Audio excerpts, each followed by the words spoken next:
नमस्कार मित्रांनो, आपण पाहत आहात आमचा गुरुजीच व्लॉग यूट्यूब चॅनल आणि मी आहे रावसाहेब कुंडे। मित्रांनो, जवळपास 1 वर्ष आमच्या व्लॉगच्या माध्यमातून आपण उत्तराखंड आणि भारतातले प्रमुख स्थान पाहिली, पण आज मी आमच्याच परिसरातले एक 2-3 तीर्थस्थान आणि पर्यटन स्थळ या व्लॉगच्या माध्यमातून आपल्याला दाखवणार आहे। चला माझ्या बरोबर।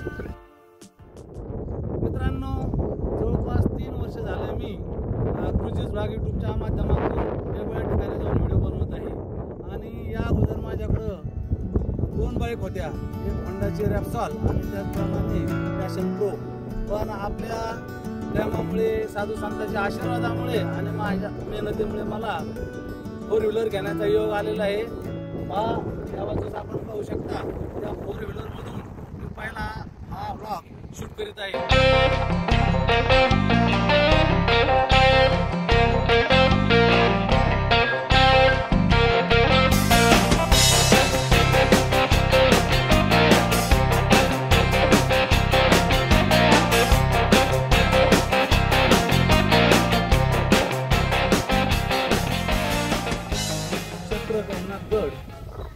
वैराग्य मूर्ती वामन महाराजांचं समाधीस्थान या ठिकाणी आता आपल्याला दर्शन घ्यायचंय।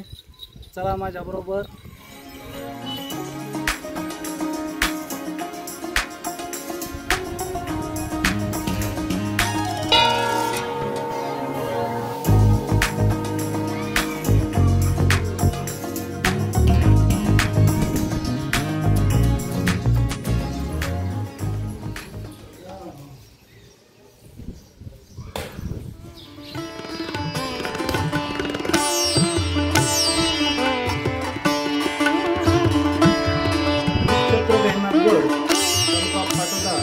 जिल्हा बीड संत वामनराव महाराजांचं या ठिकाणी समाधी मंदिर आहे। गुरुवारी वैकुंठवासी गोरक्षनाथ महाराज, त्याचप्रमाणे पुंडलिक महाराज आणि आता या ठिकाणी हरिभक्तपरायण विठ्ठल महाराज या ठिकाणी मठाधिपती आहे। त्यांच्या मार्गदर्शनाखाली या ठिकाणी येणारे जे भक्त असतील त्यांची अतिशय चांगल्या प्रकारे व्यवस्था केली जाते आणि गडाचाही मोठ्या प्रमाणावर या ठिकाणी जीर्णोद्धार झालेला आपल्याला दिसतोय। म्हणजे वेगवेगळे कामं या ठिकाणी चाललेले आहेत आणि संत वामनराव महाराजांनी त्यांच्या काळामध्ये जे समाजामध्ये वेगवेगळ्या प्रकारच्या अंधश्रद्धा असतील, वाईट चाली असतील त्यावर प्रहार केला आणि समाज प्रबोधन केलं। भाऊंच्या जवळ जायला त्या काळचे लोक खूप घाबरायचे, कारण लोक म्हणतात की भाऊंचा स्वभाव अतिशय तापट आणि कडक होता। चला आता काही माहिती घेतली, आपल्याला प्रत्यक्ष मंदिरात जाऊन बाबांच्या समाधीचं दर्शन घ्यायचंय आणि पुण्यतिथीच्या टायमाला या ठिकाणी लाखोच्या संख्येने समुदाय उपस्थित असतो। त्यावेळेस मी कधी कधी येण्याचा प्रयत्न करतो, पण आता या ठिकाणी आपण दर्शन घेऊ आणि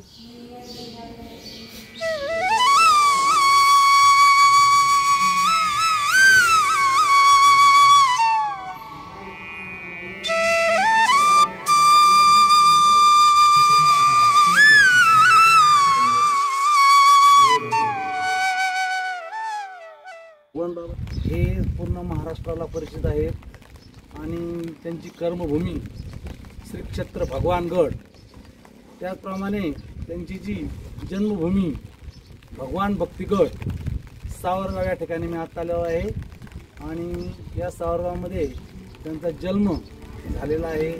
गावामध्ये सुद्धा एक गावकऱ्याने बांधलेलं त्यांचं मंदिर आहे। पंकजाताई मुंडे यांनी या ठिकाणी जो दसरा मेळावा घ्यायला सुरुवात केली, त्यानंतर या ठिकाणी भगवान बाबांची पाण्यावर बसून वाचली ज्ञानेश्वरी असं या ठिकाणी एक शिल्प केलेलं आहे आणि अगदी या बाजूला जर आपण पाहिलं मग तुम्हाला दाखवतो, या ठिकाणचं जे विस्तृत असं मैदान दिसतंय, याच मैदानावर दसऱ्याच्या दिवशी महाराष्ट्रातील अनेक मोठे नेते या ठिकाणी जो पंकजाताई मेळावा घेतात त्या मेळाव्यासाठी येत असतात। मी सुद्धा त्या मेळाव्याला अनेक वेळा आलेलो आहे।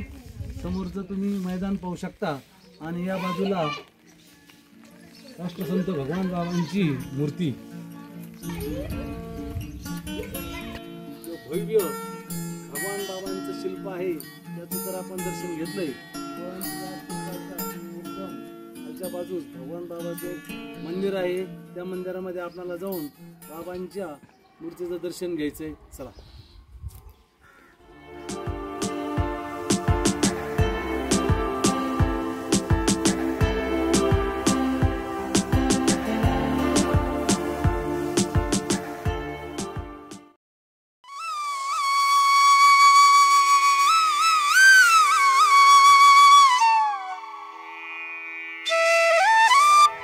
मित्रांनो, वामनभाऊ समाधी मंदिर गहिनाथगड यापासून पूर्वेला एक 12 किलोमीटरच्या अंतरावर कुसळुम गाव आहे आणि या कुसळुम गावामध्ये महाराष्ट्राचं जे आराध्य दैवत आहे, कुलदैवत आहे खंडोबाचं एक सुंदर मंदिर आहे. ज्यावेळेस तुम्ही गहिनाथगडावर किंवा या ठिकाणी सावतडाला या तर त्यावेळेस या कुसळुमच्या खंडेश्वर मंदिरामध्ये अवश्य यायला पाहिजे. चला आता आपण मंदिरात जाऊ आणि या ठिकाणी अजून काय पाहण्यासारखं आहे ते सुद्धा पाहू.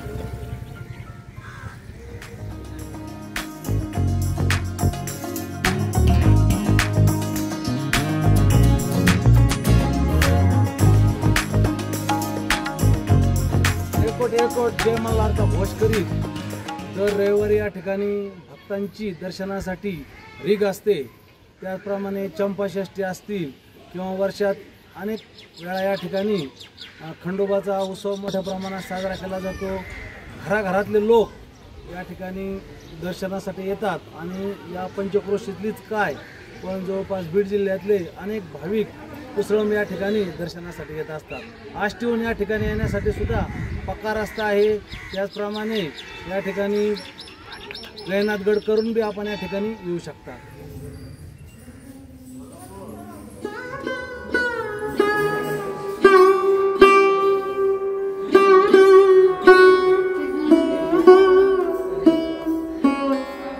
क्षेत्र हनुमानगड जिल्हा बीड या ठिकाणी आता मी आलेलो आहे आणि गहिनाथगड असेल त्याचप्रमाणे भगवान बाबाची जन्मभूमी असलेलं भगवान भक्तिगड सुप्पे सावरगाव आणि कुसळमच्या मध्ये हे श्री क्षेत्र हनुमानगड आहे. या ठिकाणी वेगवेगळ्या प्रकारचे वेगवेगळ्या साधू संतांचे त्याचप्रमाणे देवांचे वेगवेगळे छोटे छोटे मंदिराचा समूह आहे.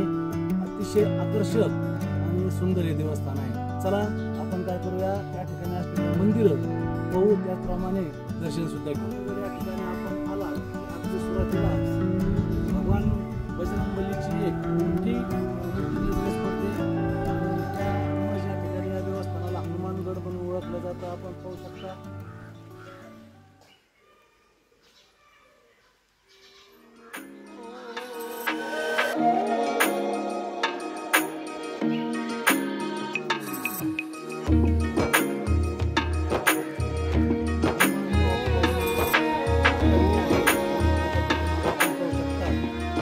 विठ्ठलाची सुंदर आणि भव्य मूर्ती आपल्याला दिसते आणि ह्या मूर्तीपासून जर आपण पूर्ण गडाचं निरीक्षण केलं तर या परिसरात असलेले या कॅम्पसमध्ये असलेले छोटे छोटे सगळे मंदिरं या विठ्ठलाच्या मूर्तीपासून आपल्याला दिसतात. चला दर्शन बी घेऊ आणि त्या ठिकाणाहून पूर्ण गड कसा दिसतोय आपल्याला पाहायचं आहे.